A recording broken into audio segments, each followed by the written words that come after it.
Di negeri yang katanya adil dan berdaulat, pahlawan bisa mati bukan karena perang, tapi karena penguasa takut kehilangan panggungnya. Ada sebuah lembah jauh di selatan kerajaan. Sepi, gelap, dan berbau kematian. Di pintu masuknya ada ukiran merah. Yang hidup, berhati-hatilah. Kalimat itu bukan sekedar peringatan. Itu sisa suara masa lalu dari mereka yang pernah percaya pada janji manis kekuasaan.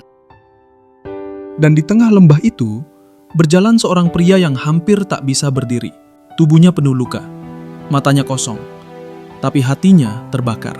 Dialah Moskov, pahlawan yang dulunya dieluk-elukan seluruh negeri, tapi kini jadi buronan di tanah yang ia lindungi sendiri. Moskov bukan bangsawan, bukan orang istana, bukan keturunan siapa-siapa. Dia lahir di suku kecil yang tiap harinya cuma tahu dua hal, lapar dan bertahan hidup. Sampai suatu hari, naga muncul membakar semuanya. Moskov muda melawan, bukan karena dia kuat, tapi karena kalau bukan dia, tak ada yang lain. Dan dengan keberaniannya, naga itu tumbang. Sejak itu, nama Moskov naik. Kerajaan memujanya, raja memanggilnya, memberi gelar, memberi janji.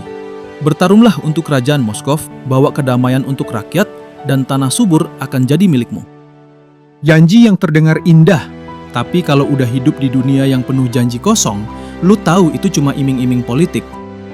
Moskov percaya. Dia kumpulkan pasukan, menaklukkan naga, mempersatukan tanah, dan menyelamatkan ribuan nyawa. Nama Moskov terdengar di setiap kedai, di setiap lagu rakyat, dan di setiap doa para prajurit. Tapi di istana, namanya justru mulai dibisikkan dengan nada iri. Rakyat lebih mencintai Moskov daripada rajanya sendiri. Dan di dunia yang penuh ego penguasa, itu bukan kebanggaan, itu ancaman. Saat perang usai, Moskov dipanggil pulang. Ia pikir ini waktunya istirahat, waktu untuk menerima penghargaan. Mungkin juga menikahi sang putri, siapa tahu? Tapi kenyataan selalu punya cara untuk nendang harapanmu dari belakang. Di perjalanan menuju ibu kota, pasukannya disergap. Anak buahnya jadi tameng hidup, satu persatu tewas di depan mata. Dan dari atas bukit, raja berdiri, menatapnya seperti menatap barang bekas. Ketika kau masih berguna, aku izinkan kau jadi pahlawan. Tapi kini perang sudah usai, dan namamu mengancam tahtaku. Maka, matilah. Dan begitu saja, Moskov dan seluruh pasukannya dibantai. Pahlawan rakyat dihapus dari catatan sejarah kerajaan. Keesokan harinya, pengumuman disebar ke seluruh negeri. Pahlawan besar Moskov gugur melawan naga. Kerajaan menggelar pemakaman megah.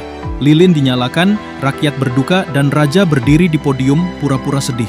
Ironi banget kan, mereka bunuh pahlawan, lalu menggelar acara duka cita untuknya.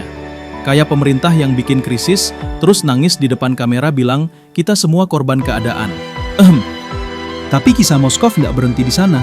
Di lembah kematian itu, sesuatu bangkit. Suara kuno berbisik di telinganya. Aku Dreadworm, penguasa neraka. Aku mencium kebencianmu, Moskov. Moskov menatap ke langit yang merah. Darahnya menetes di tanah, dan dia menjawab, ambil jiwaku, asal dendamku terbayar. Tanah berguncang, kabut merah naik, dan tubuhnya menyala oleh kutukan. Petir membelah langit, dan dari kabut itu muncul sosok baru. Lebih gelap, lebih kuat, dan lebih dingin.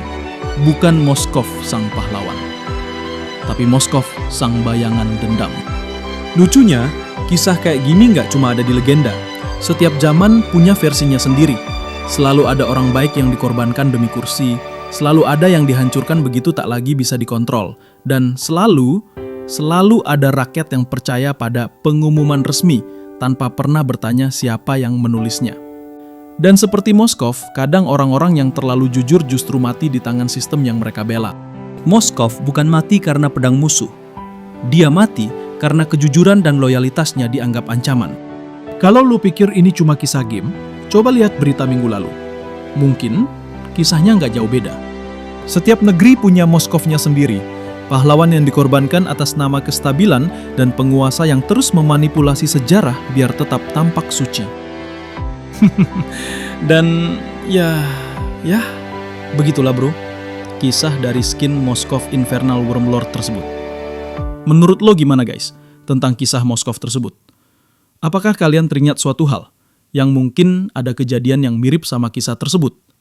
Komen ya guys, gua mau lihat gimana tanggapan kalian.